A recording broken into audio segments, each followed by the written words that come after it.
Factor the polynomial completely.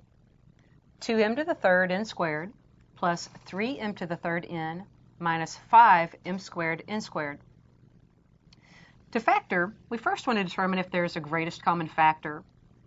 And as we look at these terms, we notice that each of them has a factor of m, and in fact they at least have a factor of m squared.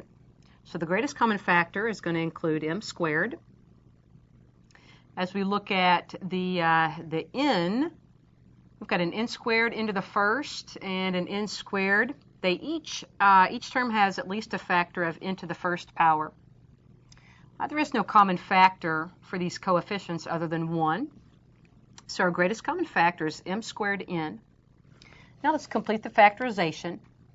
M squared n times 2mn will give our first term.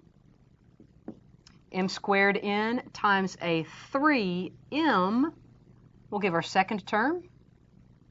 And m squared n times a negative 5n will give our third term.